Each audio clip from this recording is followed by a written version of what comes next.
noches, ¿cómo les va? 20:30, 28:7 la temperatura, qué calor. Les voy a contar un diálogo entre el presidente ya proclamado Alberto Fernández y otro presidente de uno de los países más importantes del mundo. Un diálogo clave, importantísimo. Sí, con nombres y apellidos, sí. Y con el contenido de ese diálogo, muy importante para Argentina, para Latinoamérica, para el vínculo entre Argentina y Estados Unidos, para lo que está pasando con Chile, con Bolivia, muy importante. Pero además, te voy a contar por qué Alberto no va a ser el chirolita de Cristina.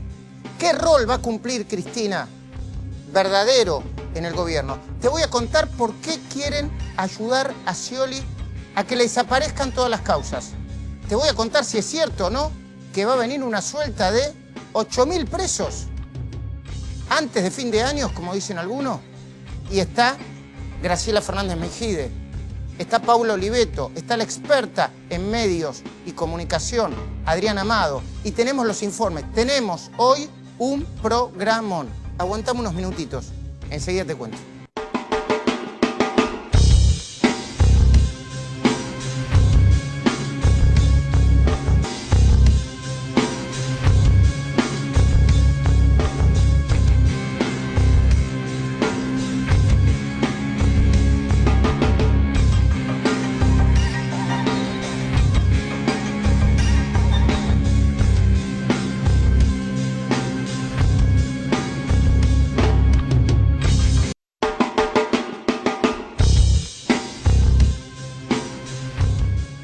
...20:46... ¿Cuánto la temperatura? Me dice, muchachos, 28:7. Bueno, hasta las 10 de la noche no paramos. Te vamos a contar qué es lo que está haciendo Moyano contra nosotros para evitar que sigan las denuncias y los casos judiciales. Cómo están intentando salvar al Scioli. Pero me meto ya mismo en el comentario editorial. Te voy a plantear cosas para adelante, de acuerdo a las múltiples charlas que tuve esta semana con muchísimas fuentes. Del equipo Alberto Fernández y de fuera del equipo Alberto Fernández. Lo primero, lo prometido. Hubo un diálogo entre Alberto Fernández y el presidente de México, López Obrador. Emblemático, dicen los que estaban ahí. López Obrador, que tiene un juego y un vínculo con los Estados Unidos sustentable e interesante, le dijo: Alberto, sé que sos una persona moderada y además sé que tenés un carácter un tanto impetuoso. Déjame que te dé un solo consejo. No te pelees con los gringos. Porque pelearte con los gringos en este contexto le puede salir a la Argentina y a tu país muy caro. Después les voy a contar por qué le dijo lo que le dijo. Pero ahora el análisis. Alberto no va a ser el chirolita de Cristina. No va a ser. Eso lo sostiene un lado de la grieta. Pero Cristina tampoco va a abandonar la política para dedicarse pura y exclusivamente a cuidar a su hija Florencia, como especulan con cierta ingenuidad del otro lado de la grieta. Cristina tampoco, por lo menos al principio, va a poner palos en la rueda a la gestión de Alberto. Lo que va a hacer, a mi entender, es más relevante. Va a erigirse en la custodia del legado ideológico del cristinismo y la cámpora a golpe de tweets. El que escribió desde La Habana, el tweet que escribió desde La Habana, Cuba, el miércoles pasado, para meterse en el conflicto con Bolivia después del golpe de Estado, yo creo que fue un golpe de Estado, contra Evo Morales, es solo un anticipo de cómo se va a mover Cristina a nivel internacional y nacional. Mirá. A ver, ¿dónde lo tengo? Ponémelo en el primer plano si lo puedo mirar. Se ha instalado una nueva moda en Latinoamérica. Parece que a los presidentes ya no los eligen los pueblos. ahora se autoproclaman con gran patrocinio mediático e inmediato reconocimiento de ya sabemos quién. Lo curioso, además, es que dicen hacerlo en nombre de la democracia. Ahí trazó la línea, listo, se acabó. Y Alberto, por otra parte, consciente de que no va a obtener resultados económicos inmediatos, va a intentar transformarse en Néstor Kirchner, versión 2020. A puro golpe de efecto, va a intervenir la realidad con gestos simbólicos, como por ejemplo la instalación mediática de la Gran Mesa contra el Hambre. Ecléctica, de alto impacto, pero por ahora nada operativa. ¿Me mostrás la foto para que vea alguna de las personas que está? Bueno, ahí está Alberto Fernández, ahí la veo a Vilma Ibarra con Estela de Carlotto. Me acerco un poco más a la foto,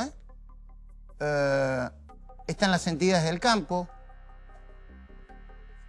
Está Marcelo Tinelli, a su izquierda. Bueno, entre Marcelo Tinelli y Alberto Fernández está Daniel Arroyo. Bueno, yo tuve oportunidad de decirle a algunos de los que estaban ahí que no me pareció muy feliz que algunos aparecieran con camionetas muy caras. Yo sé que eventualmente, qué sé yo, Marcelo Tinelli se la ganó en buena ley, pero me hizo un poco de ruidoso. Tampoco me pareció tan bien mezclar personas con intereses tan diversos. Igual lo que quería Alberto era eso, que todos se sentaran a una mesa para hacer propuestas. Pero después, a la hora de trabajar, una cosa son las fotos y otras los hechos concretos. Yo lo sé porque hace unos años fui uno de los impulsores, junto con el diario La Nación, Poder Ciudadano, Juan Carr y decenas de organizaciones humanitarias, de un antecedente real y práctico de esta mesa. El plan contra el hambre más urgente. Un trabajo muy concreto para llevarle comida de inmediato y sin intermediarios, en ese momento, a 2 millones de niños de 0 a 5 años y a madres embarazadas con graves problemas de alimentación después de la crisis de diciembre de 2001. Ese trabajo sí que fue una verdadera epopeya, no porque lo hicimos nosotros, Llegamos a juntar 1,5 millones de firmas. Lo presentamos en el Congreso con estatus de iniciativa popular. En diciembre de 2002 logramos que se transformara en ley. De inmediato se lo presentamos a todos los candidatos a presidente. Néstor Kirchner, una vez que asumió, anunció su implementación días después de asumir, el 6 de julio de 2003. El plan contra el hambre más urgente funcionó bien, muy bien, hasta que pasaron dos cosas. Una, la política metió la cola con la interna entre Néstor y Duhalde. Y la otra, el crecimiento de la economía lo hizo menos urgente, por suerte. Entonces los impulsores, sobre todo Fernández Aguié de La Nación y yo, nos retiramos para hacer lo que mejor sabemos, periodismo. Y lo hicimos con tanta conciencia que llegamos a denunciar los manejos irregulares en la implementación del plan que se comprobaron en algunos casos aislados. Por ahí me van a mostrar una nota que presentamos en ese momento, con una denuncia. Denuncia de estafa con alimentos de Misiones, y lo hicimos, ¿saben desde dónde? Desde acá, desde la cornisa. Para cuando tomamos la decisión de apartarnos, el objetivo político de Kirchner ya se había cumplido: mostrarse hiperactivo y preocupado por los que menos tienen. A nosotros eso no nos importó, por lo menos a mí. Lo que queríamos era que la comida llegara en tiempo y forma. No queríamos ni figurar, ni sacar ningún rédito político. Y lo logramos. Lo logramos en ese momento. Lo que quiere hacer Alberto ahora es parecerse al Néstor recién asumido. Hiperactivo y encima de todos los temas, desde los más complejos hasta los más simbólicos o abstractos. Mientras tanto, va a ser otra de las jugadas típicas de Néstor, yo estoy seguro. Exacerbar la responsabilidad de la herencia de Macri hasta transformarlo a Macri, como dijo Santiago Cafiero, en el peor presidente argentino desde 1983, con la dialéctica, Así, el nuevo gobierno va a matar 3 pájaros de un tiro.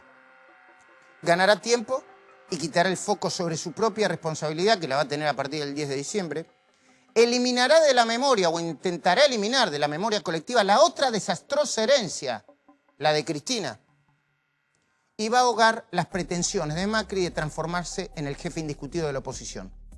Alberto va a volver a resucitar a Néstor en lo que mejor le salía.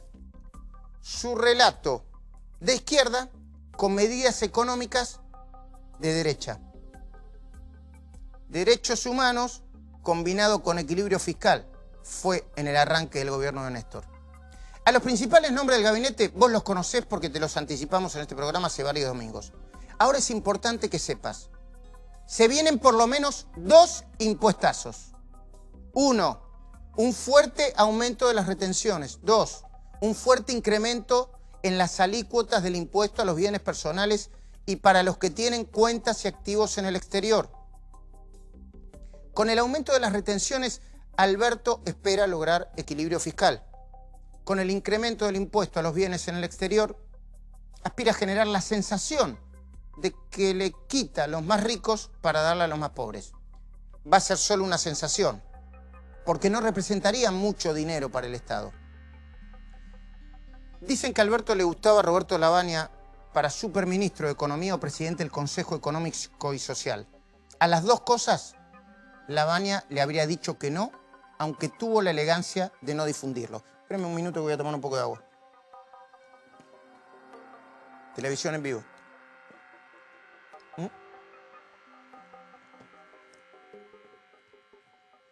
Dicen también que a Alberto le gustaba como ministro Martín Redrado, pero que su nombre no pasaría por 2 filtros. 1, el rechazo irreversible de Cristina. Y 2, parece que Redrado tiene un plan plurianual. Y el equipo de Alberto cree que durante los primeros meses se deberá trabajar con el método de prueba y error, para que se entienda mejor el famoso vamos viendo. Los analistas clásicos están asustados por la renovada cristinización de Alberto. Interpretan, por ejemplo, que el hecho de haber dicho Cristina y yo somos lo mismos en uno de los actos finales de la campaña de La Pampa le quitó votos en las PASO y lo hizo crecer a Macri por más del 40%. Lo que estaba haciendo Alberto, dicen cerca de Alberto, es consolidar el voto que ya tenía, porque temía perderlo. Y eso fue lo que hizo cuando dijo Cristina y yo somos lo mismo. Ahora los analistas clásicos siguen asustados y sorprendidos porque creen que Alberto le agarró un setentismo tardío.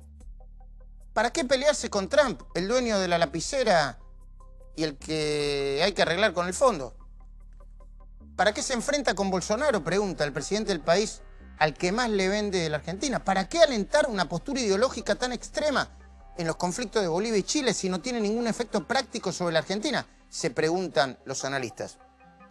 Quienes conocen al presidente proclamado, Fernández, dicen que lo hace, primero, por convicción, y segundo, para evitar que el sector que responde a Cristina y a la Cámpora lo corra por izquierda. Y para distraer con dialéctica pura las medidas económicas antipopulares que sabe que deberá tomar. Es decir, para evitar que la mecha corta explicitada por Juan Grabois coloque a la Argentina en situaciones como la que vive en Bolivia y Chile, de las que ahora vamos a hablar, con Pablo Oliveto, con Adrián Amado y también con Graciela Fernández Mejía en el mano a mano. El otro compromiso que Alberto asumió con Cristina lo está cumpliendo con creces. Algunas de las causas judiciales que la atormentaban empiezan a caerse. El cambio de exigencias para implementar prisiones preventivas antes de la condena efectiva va en línea con lo que viene pregonando Alberto desde antes de la campaña electoral. Sea porque parecía una desmesura que los jueces metan presos a granel a personas sin condena firme, o porque el sistema político no quiere que el kirchnerismo use ahora a los jueces como instrumento de venganza contra el presidente Macri. Por una cosa o por la otra, los planetas parecen alinearse alrededor de la doctrina Alberto, menos punitiva que la doctrina Irurzún, y que llevó a la cárcel entre 2015 y 2019 a más de 200 exfuncionarios kirchneristas y hombres de negocios que fueron procesados por corrupción y lavado de dinero. Escucha bien, lo vamos a hablar con Paula ahora. Más de 8.000 presos sin sentencia firme podrían reclamar su libertad a partir del martes. Vamos a ver qué dicen los jueces. Sí, más de 8.000. Sí. Son todos los que están presos y procesados sin condenas firmes en todas las cárceles del sistema federal penitenciario. Pero entre esos 8.000 y pico están Julio Devido, Amado Vudú, José López, Lázaro Báez y Ricardo Jaimes. ¿Los jueces lo liberarán? Es una buena pregunta para hacerse. Como es una buena pregunta para hacerse, ¿quién quiere salvar a Scioli? ¿Cómo es el plan para salvar a Scioli? Desplazaron una jueza. Puede ser que las mega causas de Scioli no vayan a juicio oral. ¿Vos crees que eran imaginación esas causas? Mirá, presta atención. Ahora. El ex gobernador Daniel Scioli viajó a La Habana, Cuba, con la bailarina Gisela Melissa Berger el 21 de julio del año pasado, en plena campaña electoral, cuando todavía presentaba a Karina Rabolini como la futura primera dama. El vuelo le costó a la provincia de Buenos Aires 1.740.000 pesos, según la empresa Servicios y Emprendimientos Aeronáuticos Sociedad Anónima de Gustavo Carmona. 4 informes sobre el uso indebido de fondos públicos para pagar vuelos privados que fueron usados por Daniel Scioli en actos proselitistas durante la última campaña presidencial intentaron ser borrados de los registros del Tribunal de Cuentas de la provincia de Buenos Aires. El senador provincial Andrés de Leo amplió la denuncia presentada por Elisa Carrió ante el fiscal Álvaro Garganta y acusó formalmente al ex gobernador Daniel Scioli de usar como testaferro a Juan Carlos Mancinelli. De Leo acusó a Scioli de haber sido el vehículo para que le otorgaran, a través del Ministerio de Infraestructura del gobierno de la provincia de Buenos Aires, 14 obras públicas en la costa atlántica a Mancinelli, sin tener la más mínima experiencia para hacerlo. Una denuncia de la AFIP y del actual presidente del Instituto de Lotería y Casinos, radicada en la Fiscalía de La Plata a cargo de Jorge Paolini, investiga el destino de unos 20 millones de pesos del presupuesto de Lotería Provincial, que según pudo saber la cornisa, por fuentes cercanas a la causa, se pagaron por prestaciones que nunca se hicieron.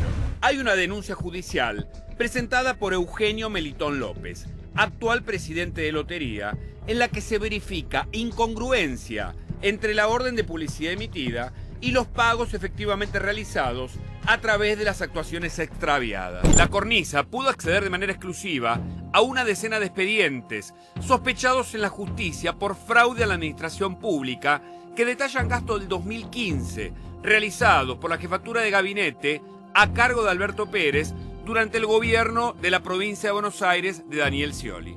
Las órdenes de pago fueron solicitadas por Walter Carbone, subsecretario de Administración de la Jefatura de Gabinete, y autorizada por Alberto Pérez. En esta causa se investiga el destino de unos 17 millones de pesos. El ex gobernador Daniel Scioli y el empresario aeronáutico Gustavo Carmona podrían ser procesados por cohecho, coima y dádivas. El fiscal Álvaro Garganta lo podría hacer en la causa en donde se investiga la relación entre la habilitación y construcción del exclusivo country Área 60 y el avión que el ex gobernador utilizó casi como propio.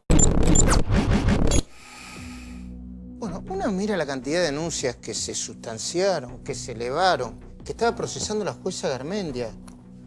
Y la sacaron a la jueza Garmendia.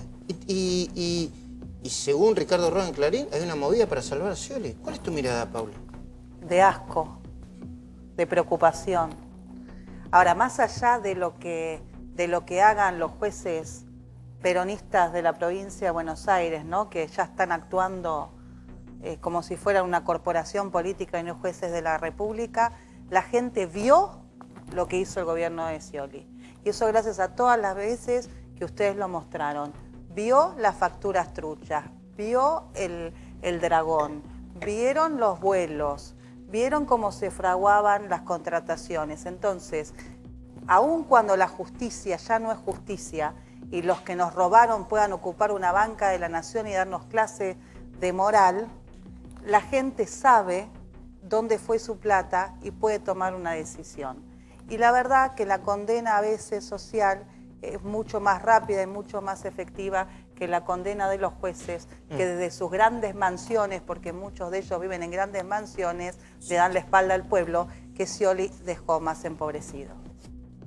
¿Qué quieres que te diga? Y los veremos constantemente. Porque yo quiero decir algo. Pablo Oliveto estaba engripada, no iba a venir. Yo realmente le invité y le insistí porque le pedí que viniera a aclarar y va a tener un tiempo para eso. Lo venimos charlando con Hugo, lo venimos charlando en 4 días. El alcance que tiene las nuevas medidas vinculadas con las prisiones preventivas, ¿no? Porque hay mucha gente que cree que eso implica una especie de suelta de presos, cosa que cree que no es así. Pero también, Paula, vos mirabas los informes y comentábamos acá, ¿cuánto trabajo al cohete o no? Mira, al cohete no, porque la gente lo vio. Y en nuestra conciencia está la tranquilidad de que hicimos todo lo posible. Después vienen las instituciones que están cooptadas por los corruptos. Esos jueces que un día piensan una cosa y otro día piensan la otra. Y la verdad que creo que la verdadera crisis está en el Poder Judicial. Y si la política, y si los medios, y si los que toman decisiones no nos sentamos a ver qué hacemos con ese poder de la República que está tan degradado, vamos a tener problemas hacia adelante, porque son los que condicionan la democracia. Bueno, acá está Agustina, está Javier Mozo, está Hugo Machiavelli, hablemos todo el tiempo con ellos, van a presentar sus informes. Pero está también Adriana Amado, que es una especialista en comunicación. A mí me gusta siempre preguntarle, le hacen preguntas muy académicas a Adriana, porque es una capa. Pero a mí me gusta plantearle preguntas sencillas para nuestra profesión. Por ejemplo, ¿cómo me podrías explicar, Adriana, por qué a muchos periodistas, pero a mí incluido en la calle, cuando pasan cosas como esta, dice, ¿viste, Majul, que no pudiste meter a Scioli en cara como si yo fuese, o a Moyano en cana como si yo fuese fiscal y juez, y como si tuviese que hacerme responsable porque la justicia no sigue avanzando? Mira, yo creo que ahí ese detalle es lo que hace diferente el gobierno, cualquier gobierno que haya estado en 2003 con cualquier gobierno que empiece en el 2019. ¿Por qué? El nivel de interpelación de la gente y el nivel de hastío de la gente. La pérdida de confianza de la política, del Poder Judicial, de los gobiernos, es tan estrepitosa que en 2 años pasó de 58 a 83 la desconfianza en toda Latinoamérica de las instituciones. Esto es lo que explica todas estas explosiones sociales que estamos viendo en todo el mundo. La gente no tiene margen de tolerancia y está enojado, pero de alguna manera... Perdón, ¿vos decís que explica Bolivia, que explica Chile, que parte de lo que pasa en Bolivia, Chile, Haití? Mira, recién estuvo en Argentina Manuel Castells, que es la persona que más sabe de estos asuntos, a punto tal que él desde 2009 viene publicando periódicamente obras muy profundas y analizando este tema. Manuel Castells, y él insiste, y además lo anticipó en sus anteriores libros, que esto no se puede explicar desde la economía, porque de hecho pasa en sociedades en donde la variable económica es muy diferente. Sí, desde la desconfianza y el hastío de la sociedad con la política. La política está en el piso de su credibilidad. Todas estas cuestiones significan... ¿Y el periodismo? Ahí está la cuestión. El periodismo en los últimos años, en lugar de mirar a la sociedad, se concentró demasiado en la política. En el círculo rojo. Y de hecho, vos abrís cualquier diario, y esto está medido, el 70% de las fuentes y de los temas son políticos. Y la sociedad no es 70% política y 30% sociedad, es al revés. La política es una élite mínima que debería tener esa lógica en la proporción de las noticias. Esto que ustedes decían que les costó muchísimo trabajo, ya no está costando trabajo. ¿Por qué? Porque la gente hoy tiene un móvil y no deja pasar nada. En el momento está fotocopiando, fotografiando, compartiendo información. De hecho, de las mayores... ¿Y eso es bueno o malo? Eso es muy diferente. A mí me parece un tiempo fascinante. Sí. De hecho, creo que es una revolución como no tenía las sociedades del siglo XVI. ¿Por qué? Porque en el siglo XVI la sociedad había perdido la casta que daba la interpretación de la Biblia, perdió esa posibilidad exclusiva de interpretarla por la imprenta. Hoy, Internet y la tecnología móvil, que además atraviesa toda la sociedad, porque estamos viendo el caso de Bolivia. El caso de Bolivia, el sistema de medios era tremendo. Bolivia tiene los índices de libertad de prensa, calculados por Reporteros Sin Frontera, que no puede ser acusado de una organización de derecha. ¿Más bajos? Casi como los de Venezuela. ¿En la época de Evo? En la época de Evo, que a partir del 2008 tuvo una caída tremenda. Y bueno, no lo vimos. Espérame un segundito, porque hasta ahora lo que vemos hoy es un gobierno. Primero, pregunta, no hay ninguna duda, después lo desarrollamos, que fue un golpe de Estado, ¿no? Contra Evo. Yo no tengo, además yo creo que no me voy a expresar en no te eso porque no soy jurista para bueno, yo soy un analista político y creo que hubo un golpe de Estado, independientemente de todas las cosas que hizo Evo para llegar a donde llegó, ¿no? Malas. Pero sí, y de hecho lo es, pero lo que quiero plantearte es, ¿nos corresponde a nosotros estar debatiendo esto o estar pensando cómo se puede hacer para que una sociedad destrozada y que no empezó el 20 de octubre esta crisis? Yo estuve en septiembre y ya estaba. Y de hecho, una de las marchas más importantes que tuvo Bolivia fue por los incendios de la Amazonía, que la prensa global le estaba enfocando en Bolsonaro. ¿Y vos sabías que Evo Morales, el 9 de julio de este año, había firmado un decreto de concesión de las tierras para la explotación agrícola? O sea, lo que era el foco, nadie lo vio. La sociedad boliviana se expresó y ninguna prensa mundial dio cuenta de eso. Entonces está muy enojada la sociedad. Claro que sí, no, muy enojada. La demanda sobre urgente está muy enojada. Ya vamos a volver a lo que pasa con las prisiones preventivas, a cerrar esto con Scioli, pero lo que pasó con la prensa y la declaración la amenaza de acusar por sedición a los periodistas que estaban cubriendo en ese momento, generó una violencia porque de alguna manera le estaba diciendo a los partidarios del nuevo gobierno, legítimo o no, eso no me corresponde decirlo a mí, era, si ven algún periodista que no piensa como nosotros, vaya y péguele tranquilo, que no hay ningún problema. Mirá.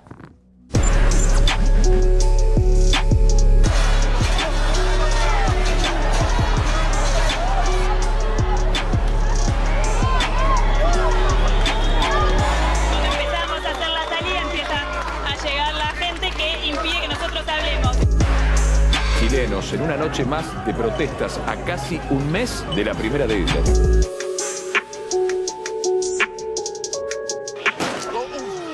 Perdón, me acaban de dar un balazo de goma.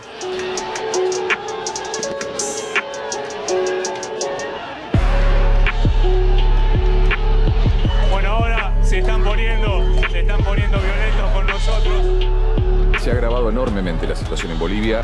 A la violencia se suman graves amenazas a la prensa. La prensa tiene que tener todas las garantías para trabajar y aquellos periodistas o pseudo periodistas que estén haciendo sedición, se va a actuar conforme a la ley. Por lo pronto hubo aquí una manifestación de grupos que vienen desde el...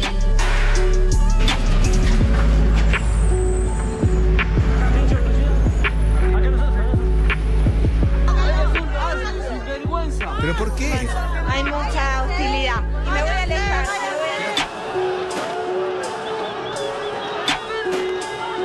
Claramente se ve que es una cámara y tiran para donde estamos nosotros, no tienen ningún problema. ¡Di la verdad! ¡Di la verdad! Respete la libertad de prensa. Cuidado.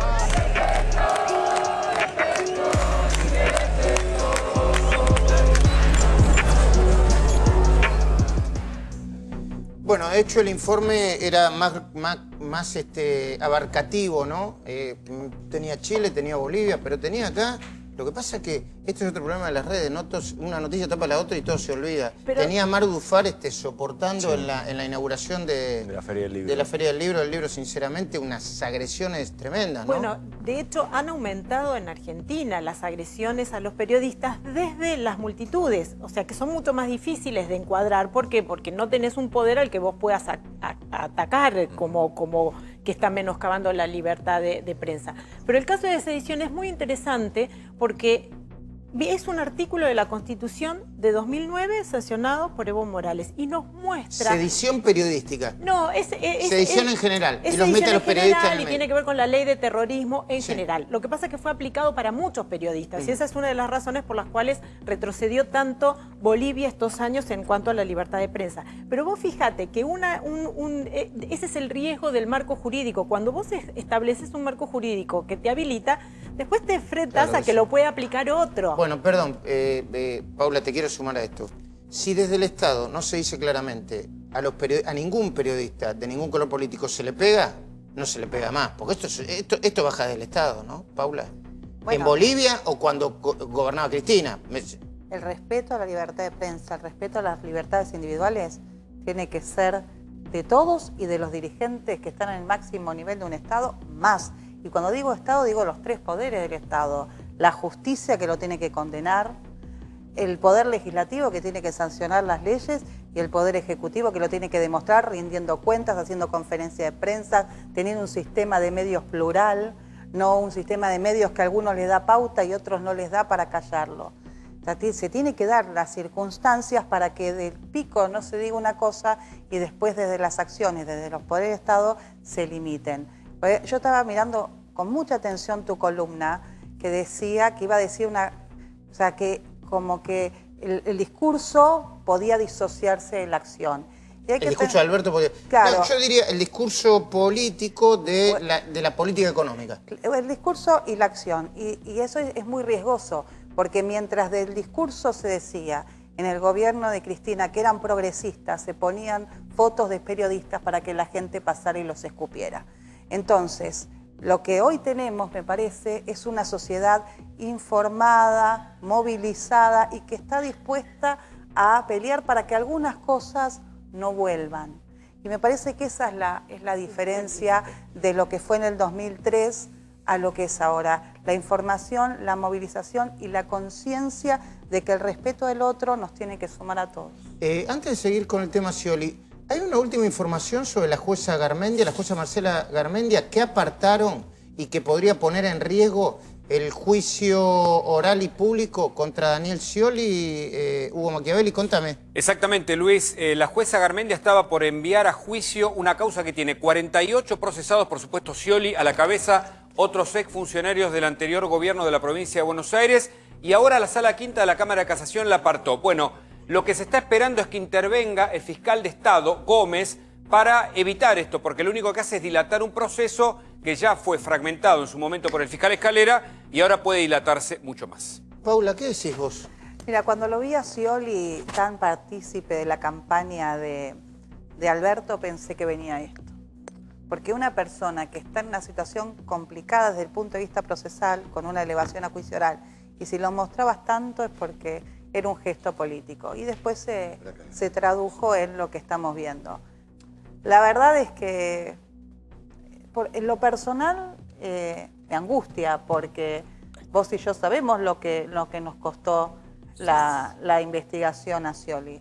Scioli, el amigo de muchos poderosos, Scioli, el que tenía muchos funcionarios, incluso de mi gobierno, con una relación personal, de amistad. Pero se vio. Y nosotros nos tenemos que quedar tranquilos de que se vio.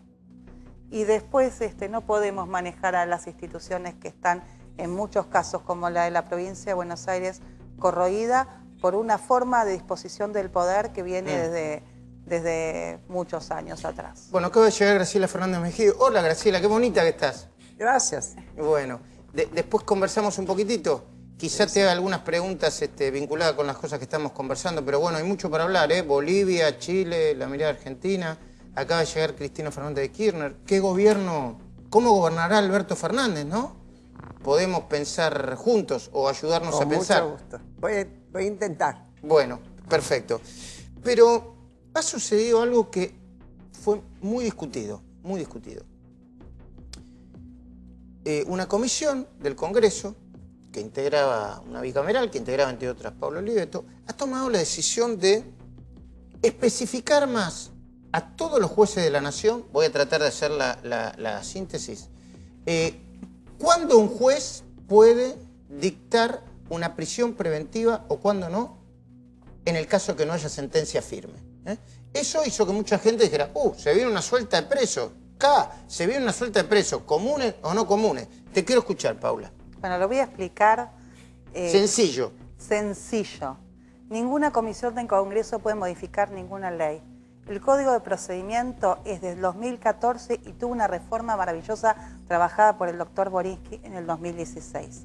¿Qué se hizo? Que como pasamos al sistema acusatorio con mucho más poder de los fiscales, se hiciera por provincias por un tema de erogación. Se requiere una organización distinta. Que no se hiciera para todo el país, sino escalonadamente. Claro, ese código que establece el peligro de fuga, que establece el entorpecimiento, que tiene las mismas causales por las que están presos algunos que quedaron presos, muy pocos.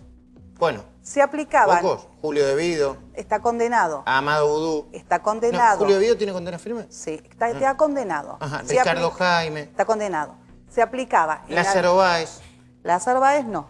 Se aplicaba en algunas provincias y en otras no. Y tenemos que entender que el sistema judicial argentino y las leyes tiene que ser armónico en toda la nación, porque no puede ser que te apliquen un derechos y garantías si estás en Jujuy y otros derechos y garantías si estás en Salta. Si estás en Mendoza, ahora se aplica en Santa Fe y en Mendoza, y otra si estás en Córdoba. ¿Y entonces? Lo que o sea, hizo, que no va a haber suelta de presos. Pero no, por favor, lean el 221, el 222, el 223. Ahora pues estás como Lilita, que te empieza a citar artículos. No, lean el 415 de no me expediente. ponga... No, está bien. Lo que te quiero decir es que el peligro de fuga y el entorpecimiento están contemplados. Lo que está regulado, en qué caso hay entorpecimiento de fuga y en qué casos hay entorpecimiento. Porque sabes que parte de los jueces federales que son ricos y que permiten a los narcos andar por las calles es porque venden las preventivas. ¿Cómo? Claro. ¿O no te acordás del juez de Salta? El juez de Salta que lo tuvimos que sacar con un jury porque vendía preventiva. Reynoso. ¿Cómo que venden las preventivas? Claro, como no está definido en qué caso puede ser preventiva y en qué caso no, y quedaba absolutamente a ver, el juez te dice, te bajo la preventiva, dame ¿Pero la mía. ¿Tenés alguna duda? En el caso de Reynoso fue una de las cuestiones por las que la complicidad con los narcos tenían que ver con la falta de rigurosidad del Código de Procedimiento, que te vuelvo a repetir, está aprobado desde hace muchos años. Y otra cosa, en el caso de los que están presos con prisiones preventivas firmes, es porque entendieron que el supuesto de entorpecimiento o de peligro de fuga estaba contemplado, estaba probado. Lo que ahora se le pide al juez cuando lo dicte, que lo establezca más, que los motive más. Está bien. Entonces, ¿por qué dicen que el martes todos los abogados de los 8.000 procesados que están sin condena firme, que están en las cárceles del servicio penitenciario, van a pedir la libertad de sus detenidos? La vienen pidiendo hace un montón de tiempo. De hecho, muchos han salido libres antes de esto. ¿Quiénes? Cristóbal López salió libre. A ver, yo lo que les quiero decir es que no hay que ser racional. Nosotros tenemos que tener una ley pareja para todos. Si nos volvemos caníbales, dejamos de ser seres humanos. No, yo comparto eso. Y la verdad es que yo no puedo legislar pensando en 8 delincuentes que están bien presos y que tienen que seguir presos porque el Código Procesal los contempla, y no pensar que hay un sistema judicial que tiene 6, 7, 8 años a una persona con preventiva sin siquiera darle la posibilidad de que se defienda en un juicio oral. A mí lo que me sorprende es que también se mete en esta discusión, que es una discusión compleja y técnica, política, pero compleja y técnica. Esto nos lo pide Casación por la cantidad de planteos que había de que se violaba el principio de igualdad ante la ley, que es constitucional. Está bien. Esto es una explicación técnica, compleja, que tiene un problema político, que es el de la oportunidad. Che, ¿todavía no asumió Alberto Fernández? Dijo que no quería más prisión preventiva y ya sale todo el mundo. Pero si están las preventivas contempladas en el código. Bueno, y a propósito de esto, aparece, con todo el respeto del mundo, yo respeto, obviamente, respeto las investiduras presidenciales, no voy a respetar la investidura del Papa, aparece el Papa opinando ya con un nivel de discernimiento y de detalle. Señala el Papa, pero justo, Jorge Bergoglio, señalo con preocupación el uso arbitrario de la prisión preventiva. Una más, por favor. La situación se ha agravado en algunos países y regiones donde el número de detenidos sin condena ya supera ampliamente el 50% de la población carcelaria. ¿Está en línea? ¿Hay algo de política en lo que hace el Papa Francisco, Paula? Mira, yo soy católica practicante, me preocupa cuando el Papa se pone en temas internos. Ahora, lo cierto es que lo hizo en una conferencia de jueces de todo el mundo y que me parece que somos el ombligo del mundo pensando que el Papa nos habla para los argentinos y para los 7 fascinerosos que están detenidos, la verdad. Yo soy una diputada de la Nación que tiene que cuidar los derechos y las garantías de todos. Una línea que quiero preguntarle a Graciela, Adriana. No, esto que también nos implica trabajar con mucha más prudencia todo este tipo de opiniones, porque ¿qué pasa hoy con los medios? Somos una caja de amplificación y de una cita ya se arma un mundo y tenemos que entender que la sociedad tiene la mecha corta. Sí. Que hay que ser mucho más prudente. Pero en este caso yo quiero ser prudente y no me olvido el contexto. El Papa ya varias veces se refirió al tema. Totalmente. Y el contexto también es que en esa cumbre estaba Zaffaroni, que yo no soy un punitivista, pero Zaffaroni es un abolicionista, ¿no? Entonces yo no puedo dejar de ponerlo en Zaffaroni fue un juez de la dictadura, da una vergüenza que lo tengan en la Comisión Interamericana de Derechos Humanos. Lo que pasa es que en este país hay cosas que no se dicen. Perdón, pero lo interrumpí, Adriana, decime, Adriana. No, que quiero decir que después cuando te interpelan en la calle también tiene mucho que ver con este run y esta exageración de la polémica. Creo que en honor a esto que estamos observando en todo el mundo, también tenemos que pensar un nuevo ritmo informativo, que no vaya tan tras la actualidad. Estos personajes saben que con un tuit arman la tapa del día siguiente y ahí hay que evitar caer en esa trampa, porque no lo hacen. Claro que sí, espérame un segundito, Paula, quiero preguntarle. Bueno, Graciela, ¿cuál es tu mirada sobre las opiniones políticas, a veces con gran impacto internacional sobre temas globales, internacionales, y a veces con temas que pican y rebotan en la Argentina del Papa Francisco? ¿Cuál es tu mirada? Desde que los papas existen, siempre tuvieron incidencia política. Siempre. Desde que fue un Estado y hubo un jefe de Estado que funcionaba como un monarca e incluso disputas de poder. Ni hablemos de los Borges, además, si vayamos más cerca, Juan Pablo II, Wojtyla, que sostuvo a Walesa en su lucha contra el comunismo en Polonia, ¿no es cierto? No, es inevitable hacer esa lectura y decir qué está pasando acá. Porque además es un papa argentino y además su origen es jesuita, y si hay una compañía que ha sido, que se ha destacado por su formación política, es la compañía, son los jesuitas y su incidencia en la política. Ahora, la opinión del Papa en términos, en el terreno terrenal, no tiene la fuerza del dogma, para nada. Y hay quienes lo interpretan como un señalamiento para que vaya a un lado y se enojan por eso, y otros dicen, mira qué bien, tengo la palabra del Papa. Y él sabe que toma ese riesgo. Claro que sí. Él lo sabe, es mucho más piola que vos y que yo. Sí, pues que vos no sé, pero que yo sí, seguramente. Bueno, Adriana Amado sostiene que tenemos que ser más, que tenemos que tratar con más cuidado la información. Igualmente a mí me gusta dar información de último momento con impacto, porque importa, porque tiene su profundidad y porque esto es un formato que se llama televisión. Y en las últimas horas nosotros veníamos denunciando un problema estructural que son las tomas de tierra en el conurbano. La Matanza, Moreno, etcétera, etcétera. Y en las últimas horas pasó algo gravísimo. Contámelo rápidamente, dale, Hugo. Exactamente, nosotros contamos las tomas a fuerza de armas y que un puntero, por ejemplo, está detrás, instala un merendero y después hace lo peor, se la vende a los propios vecinos. Bueno, hace poquito ocurrió esto. Los propios manifestantes, los que toman las tierras, quemaron un patrullero que estaba ahí. Vas a ver las imágenes para entender lo que está pasando en La Matanza, concretamente en Ciudad Evita. Primero, vamos a ver primero el informe para que pongamos el contexto y después las imágenes que son muy impresionantes. Primero el informe, breve, dale.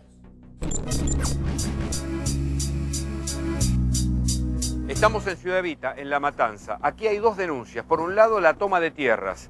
Y por el otro, el negocio que aprovecha la situación sin vivienda de los más débiles, que son estafados porque compran terrenos usurpados. Nosotros adquirimos las tierras hace 43 años, en el año 1976. En octubre del 2014 fue una toma muy violenta y Pero, ahí... ¿qué tan violenta? ¿Qué tan violenta? A punta de pistola. ¿Quién te trajo? Una que en ese entonces era mi amiga, Juana. Me iba a presentar un señor para que me vea dónde me iban a ubicar. ¿Quién es ese señor? Se llama Diego Borda. ¿Cuánto te pidió? 20 me pidió. ¿20 qué? 20.000 pesos. Quiero terminar el legado de mi papá. Y si vos me decís que me van a tomar las tierras, prefiero regalarlas, no que te arranquen de las manos el sacrificio de toda la vida de tantas generaciones. Sí, nos inscribimos. ¿En dónde te inscribís? En tu casa mismo. ¿En la casa de quién? De Diego Borda. Ahí nos inscribimos y tuvimos que pagar 3.375. ¿Pero ustedes se inscriben para obtener un terreno? Claro, sí, para el terreno nos inscribimos, tuvimos 800 personas, estuvimos. En 2 meses ya íbamos a entrar el terreno, pero al final nunca nos dio nada.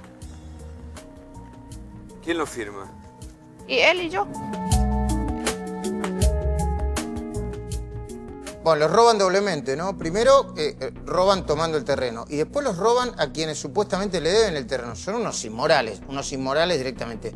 Pero fíjense qué pasó en las últimas horas, porque es impresionante. Dale, Hugo, contámelo. Claro, esto es la gran estafa, pero lo peor es la violencia. Fíjate que están custodiando el lugar algunos patrulleros porque temen lo peor. ¿Y sabes qué hicieron? Prendieron fuego una de las camionetas de la policía. O sea, esto es el caos en sí mismo, porque fíjate que quienes están tomando las tierras y que son custodiados por la policía, porque obviamente hay un conflicto allí que no es de pobres contra pobres, sino de algunos vivos que revenden. Espera. ¿Ves que eso está explotando? ¿Ves que se ve la explosión? ¿Hay audio de eso? ¡Oh! Y hay niños ahí, se escuchan los niños. ¡Qué bárbaro! ¿Dónde es esto? Esto es en Ciudad Evita.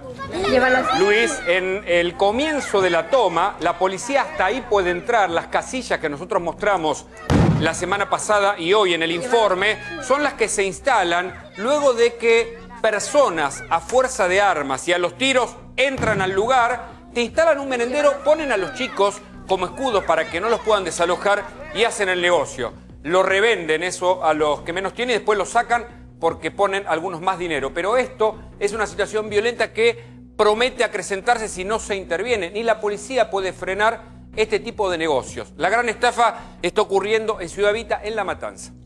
Bueno, y esto es real, ¿no? Esto es real, García. Estas son las cosas de las que se hablan poco, ¿sabes? Esto ya pasó hace mucho tiempo. Yo me acuerdo, apenas se recuperó la democracia, que a veces se buscaba en las intendencias qué gente tenía predios grandes, había una herencia y nadie pagaba los impuestos, se calculaba que si hacía más de 6, 7, 8 años que nadie pagaba impuestos, se podía ocupar, rápidamente se ocupaban, se ponían los techos y demás. Ahora, yo diría, hasta ahí vos decís, bueno, la necesidad tiene cara de hereje, no se justifica, pero se puede entender. Ahora, ¿qué hace el vivo? El que vos estás describiendo que aparece por detrás. Es una organización, ¿eh? Es una organización, eso toma varios terrenos y después los vende. Incluso llegan a falsificar la firma de una escritura. Yo he visto una falsificación de firma de escritura de una persona que estaba muerta. Le falsificaron la firma, bueno, y la gente que compra, con la poca plata que puede juntar, es estafada. Y después no hay ley, porque se armó la ley Pierri en la provincia de Buenos Aires, a propósito de eso. En un momento dado, Pierri fue diputado y fue presidente de la Cámara de Diputados, impulsó una ley para que aquellos que, habiendo ocupado el terreno y habiendo pagado los impuestos por tantos años, sin que aparecieran, ¿no? Sin que aparecieran los dueños, yo ahora no me acuerdo cuántos años eran dueños. Pero lo que pasó es que muchos en algún momento dejaron de pagar, por ejemplo en la crisis del 2001. Claro. Y ahí se armó una situación legal donde todo el mundo queda colgado de la brocha.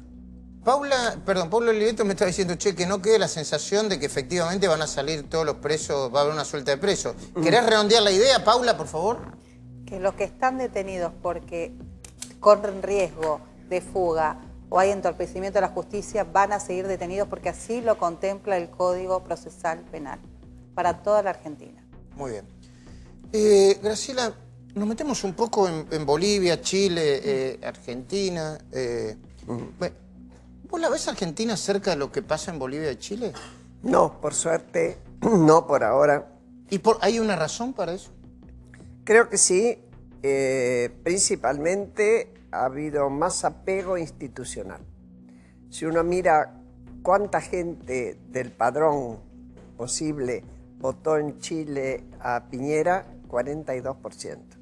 Acá en las últimas elecciones votó más del 70% del padrón. Ya hay un problema con el sistema electoral. Ahí ya hay una... Es cierto que en Chile no es obligatorio, pero aquí es obligatorio relativamente, porque ¿qué te pasa si no vas a votar? La edad termina no pasando nada. Sí, pero hay una conciencia del voto obligatorio. Pero hay una conciencia y una necesidad. Y a pesar de que hemos tenido épocas de que se vayan todos, crisis 2001, mucho más grave que esta crisis, la gente termina entendiendo porque hay una formación. Yo diría, en algún momento dije, no sé si en un programa tuyo, paciencia democrática, sí. De que la política es necesaria, que solo es el caos, como hemos visto, por ejemplo, en Chile durante todo este tiempo. Ahora, por suerte, y ojalá persista, aparecieron los partidos políticos, se han sentado a discutir, han podido firmar un acuerdo, y es muy posible, y ojalá sea el camino de cambios profundos en Chile, que haya una nueva constitución que deje atrás toda la época de Pinochet, que todavía había dejado sus huellas en esta constitución. Mira, a mí me contaban cerca del presidente electo y proclamado, Alberto Fernández, que había tenido una conversación con Elliot Abrams, un enviado de los Estados Unidos, del Departamento de Estado, si no me equivoco, y que estaban viendo la Argentina como, aún con un fuerte liderazgo, precisamente, si yo te lo pudiese resumir, por la foto de Macri y Alberto Fernández el otro día dándose la mano y planteando una continuidad democrática, ¿no? Y ojalá haya un traspaso de poder tradicional. Y no porque yo sea especialmente conservadora, sino porque hay una imagen de continuidad y de respeto de aquel que, de últimas, o si yo sabemos, y ya esto se ha hablado hasta el hartazgo, la victoria del Frente para Todos no fue como lo anunciaban las PASO. La gente ha votado creando una oposición para controlar. La gente votó control, votó balance, que no hagan cualquier locura. Claro, un sistema de frenos y contrapesos. No es que él se puso a pensar, sino que... No votó vamos por todo, no votó autoritarismo, no votó... Así es. Y por los motivos que sean. Quienes votaron a Macri por ser muy macristas, por ser muy antikirchneristas y esto puede atravesar, por ser republicanos, creer que exista la república. Esto nos da la posibilidad, ojalá sean responsables, sensatos, y ninguno en esto quiera mostrarse más radicalizado porque sí. Y después, si querés, volvemos a esto. El hecho de que un presidente entregue la banda y entregue el bastón es la sensación de que hay una continuidad y no una ruptura. Y yo creo que lo necesitamos, y sobre todo teniendo en las fronteras dos situaciones dramáticas. En Bolivia todavía no sabemos qué va a pasar. Yo creo que en Chile se está como encaminando, parecería, crucemos los dedos, pero en Bolivia todavía no sabemos. Bueno, algunos especialistas dicen que todavía, que esto si no que se puede desmadrar, que puede terminar, ojalá que no suceda, en una guerra civil, ¿no? Sí, yo deseo que no, espero que prime el sentido común y el interés de lo público, que es de últimas lo que obliga a todos los políticos, o debería, que es lo que es el sentido de la responsabilidad.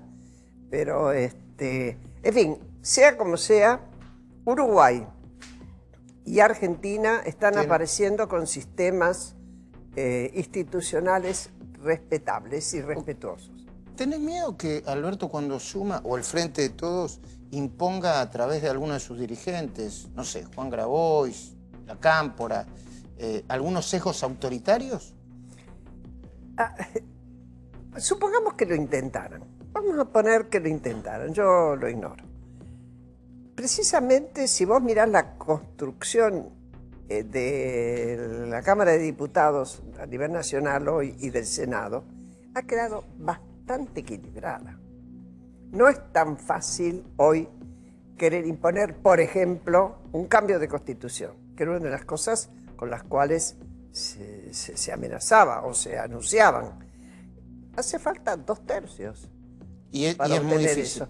Y no va a ser sencillo. Además, yo creo que hay una sociedad atenta y hay una prensa atenta.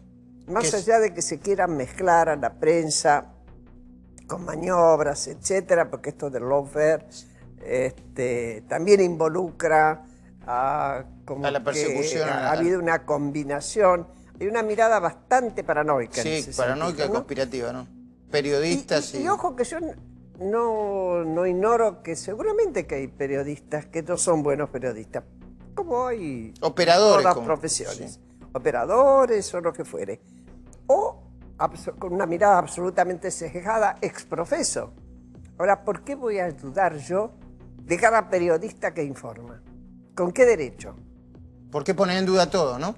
¿Por qué derecho? Mira, ya vamos a volver a este tema, vamos a volver al tema Bolivia. Te quiero preguntar a vos si fue un golpe de Estado y si es importante definirlo o no como un golpe de Estado, pero quiero hablar también en este programa de cosas reales, ¿no? Para que no se nos pierda la mirada. Nosotros todos los domingos, todas las semanas hacemos informes y Agustina Girona está especialmente preocupada, como todos nosotros, por el problema del agua, no solamente en el mundo, sino en la propia Argentina. ¿Sabés cuántos argentinos no tienen acceso a agua potable? Escucha el número, 7 millones de argentinos. Vamos de nuevo, 7 millones de argentinos. Contame, Agustina Girón, ¿cómo es eso? Buenas noches, Luis. Sabés que el informe que te vamos a mostrar ahora parte de un número tremendo de la ONU. Según el organismo, en el mundo mueren más niños por la falta de agua potable que por las guerras. Es un número tremendo y a partir de ese dato nos preguntamos cómo estamos en la Argentina, cómo estamos en materia de agua potable, teniendo en cuenta que los lugares en vías de desarrollo suelen ser los más afectados. Y esto es lo que nos encontramos. Así es como viven hoy las 7 millones de personas que en la Argentina no tienen acceso al agua potable.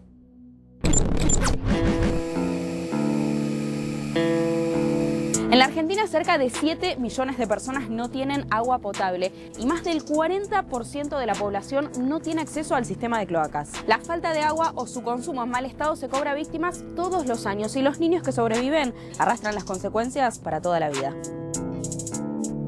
Estamos en Del Viso, norte del conurbano bonaerense. Acá muchas personas no tienen acceso al agua y los que tienen la consumen contaminada. Yo justo acá practiqué como médico pediatría en las prácticas. Tengo el recuerdo que las madres me decían que los chicos venían que les picaba la nariz a la noche, que se rajaban la cola, todos signos de parasitosis, y las condiciones de agua en los barrios donde vivían, como aquí donde estamos, no eran las mejores. Justamente el agua es lo que se correlaciona directamente con la diarrea. Agua, higiene y saneamiento. Y la diarrea es la segunda causa de muerte en menores de 5 años. Y acá somos 10 personas viviendo. 10 personas. 10 personas en una habitación. Tengo 2 hijos con plomo y tengo un bebé que es mi nietito, que está acá con nosotros viviendo y tiene un bebé 1 año y mi hija está embarazada de 4 meses. Acá hay 2 problemas del agua. Una, que no hay desagüe, y otra, que agua de canilla no sale. Nos están trayendo bidones que lo cargan, el agua lo cargan en los bidones y nos traen para que nosotros tomemos agua. Esa agua, dentro de todo, es mucho mejor que la poquita agua que sale en la canilla, que es agua contaminada, es agua sucia. Pero ¿De dónde viene esa agua? Y el agua esa está viniendo de los riachuelos que hay acá. Argentina, en comparación con otros países latinoamericanos, está mejor en términos de lo que es acceso a agua potable y saneamiento, pero aún así está muy lejos de lo que son las metas, digamos, de Objetivos de Desarrollo Sostenible. Se estima que más o menos son 7 millones de personas en nuestro país que no tienen acceso a agua segura, y más de 20 o rondando los 20 millones la que no tienen acceso a saneamiento adecuado. El problema no es solo nuestro, está en Latinoamérica y en el mundo. He visitado y formado escuelas rurales en Kenia y tuve la misma sensación que cuando estuve en el Gran Chaco americano, aquí en la provincia de Chaco, Formosa, Salta. Este es el pozo del baño. De acá, cuando sube la napa, esto sube todo para arriba. Todo, sube todo para arriba y me queda todo acá lo que es todo el pozo del baño. Y cuando llueve se me junta el agua que viene de la sudestada más el agua del pozo del baño. Desagüe, como ya te mostré, no tenemos desagüe. Acá, donde uno lava los platos, donde lava la ropa, queda todo el agua acá. Y de acá tengo que tirar todo para acá en el patio. Y a veces cuando nos quedamos sin agua por ser sábado y domingo, que acá no dan el agua, porque acá da de lunes a viernes, sábado y domingo tenemos que tomar el agua de acá y cocinar con esta agua. ¿Te que es agua contaminada. ¿Algún problema? ¿Alguna vez te sentiste mal por tomar esa agua? Y acá vivimos con descompostura. Con esa agua nos bañamos, marrón, lavamos los platos. Además de marrón, con cosas flotando, ¿no? Sí, tierra, sí. Que no sabemos de dónde viene además tampoco. Sí, sí. Los primeros 1000 días de vida son claves para el desarrollo neurológico. Y si algo en el agua, por ejemplo al usar la leche en polvo, no está correcto como para que puedan absorber los nutrientes, el sistema nervioso de los niños se forma de manera deficiente. Este es el caño que corre del agua, o sea, del agua que uno usa para todo, ¿no es cierto? Para tomar, para cocinar, todo el agua que sale de acá. Allá está el caño que del agua, o sea que del pozo del baño. Tira, o sea que ahí va cayendo todo ahí, ¿no es cierto? Lo que sale, las cosas del baño. Claro, o sea que en el mismo arroyo tenemos el desagüe cloacal y justo al ladito la toma de agua que es justamente la que llega a la canilla de tu casa. Todo en el mismo arroyo. En muchas escuelas rurales donde estamos trabajando, la fuente de agua es el agua de lluvia, los aljibes básicamente. Entonces hicimos un proyecto de calidad de agua, trabajamos un taller y hace más de 4 años pudimos poner un filtro de agua que está estudiado por la Organización Mundial de la Salud, como una propuesta de trabajo en zonas de alta vulnerabilidad para dar soluciones a la calidad de agua. Lo peor de esto es la manera que uno está viviendo, o sea, la enfermedad de los chicos. Es muy importante que todos nos comprometamos a trabajar por el acceso a agua segura, porque es no solo el 70% de nuestro cuerpo, de nuestro peso, sino el alimento vital que permite que sobreviva el medio ambiente. Qué valor ese filtro, ¿no? Agustina, perdón, lo estaba viendo. Digámosle que lo traigan acá un día ese filtro, porque es un filtro ecológico y es gratuito, es para que la gente pueda tomar agua potabilizada, ¿sería? Exacto, trabajan con asociaciones, empresas y distintos organismos que justamente ayudan a que esto llegue a los lugares donde se necesita. Recién estamos hablando, yo le decía a Adrián y le decía a Graciela, esto no porque lo hagamos nosotros, pero esto es periodismo de calidad y sale más caro que el periodismo solo de alto impacto. Claro. Tenemos que ir hasta allá, chequear la información, ver cómo hablar con las ONG, encontrar a la persona que hace el análisis, ¿no, Adriana? Sí, pero yo creo que también este tema de la tecnología te permite generar espacios colaborativos, intercambios de una manera mucho más activa que lo que era en el pasado. Entonces hay que apostar a eso, hay que a reforzar el vínculo entre estas fuentes ciudadanas y tu trabajo. Claro que sí. Gracias. Pero además hay otra cuestión. Y eso sí es importante y está relacionado estrictamente con la política. Porque el político mira también esto. Si hay algo en lo que trabajó muy bien María Eugenia Vidal en la provincia de Buenos Aires, fue en el asfalto y en el agua potable. ¿Y qué es lo que en los últimos años, cuando vino después del 18 para adelante, que se cortó el ingreso de dinero y se pararon muchísimas obras? Yo creo que uno de los motivos de la derrota, que yo siento muy injusta, pero bueno, es personal el sentimiento de María Eugenia, es ese. Es ese. No hubo dinero para seguir con una cosa que la gente ya sentía que le pertenecía. Graciela, ¿hubo un golpe de Estado en Bolivia? Yo creo que sí. Como dice el presidente Sanguinetti, el expresidente del Uruguay, Sanguinetti, sui generis. ¿Y por qué? Porque toda Bolivia para nosotros es sui generis. Es muy difícil mirar con una mirada, sobre todo porteña, la realidad boliviana. ¿Por qué pienso yo que sí hubo? Y esto no tiene nada que ver con que Evo cometió errores. Más allá de los errores que Evo cometió pretendiendo permanecer más tiempo en el gobierno. Y es cuando las Fuerzas Armadas, que se reconoce en su reglamento que pueden hacer sugerencias al presidente, le sugieren nada más y nada menos que renuncie. Eso es una barbaridad. A mí me dicen, sí, pero no hubo ocupación. Bueno, tampoco hubo ocupación del poder cuando Frondizi, Guido siguió. ¿Pero fue un golpe de Estado o no fue un golpe de Estado? Fue un golpe de Estado. Fue una interrupción institucional. En unos segundos yo voy a hacer una conclusión. Atento porque Moyano quiere voltear causas, lo de Scioli ya te lo contamos. Y hay una cosa con el Papa que yo quiero plantearles. Y después vamos a hacer un cierre con todos los invitados en este programa que hoy es de lujo. Pero dame unos segunditos nada más. Te iba a anticipar que Moyano quiere voltear sus causas, las que lo involucran, que a Scioli lo quieren salvar, como te mostramos, y el Papa no quiere funcionarios presos. Toda la información que te damos ahora es una información de último momento. En las últimas horas, montados en el triunfo de Alberto y Cristina, Moyano y Scioli intentan sacarse las denuncias que pesan sobre ellos. Y el Papa desde Roma parece darles la bendición. ¿Te acordás de Nancy Pastorino? La que denunció a Moyano y a sus muchachos. Unos segundos de ese audio y la vas a recordar perfectamente. Yo le transmito lo que me dijeron que le diga. Que si no viene, lamentablemente vamos a tener que hablar con los dadores de carga y cortarle el laburo. Bueno, está bien, iremos a la justicia, iremos a los canales de televisión, iremos al presidente, iremos a la Lilita Carrillo, iremos a todos lados, porque yo no debo. Ustedes no me pueden cortar la fuente de trabajo y si no cierro y ustedes denle trabajo a la gente, pues si yo no debo nada. Yo no debo plata a nadie. No tengo plata, no tengo ningún empleado en negro. Y basta de aprete, basta, estoy cansada.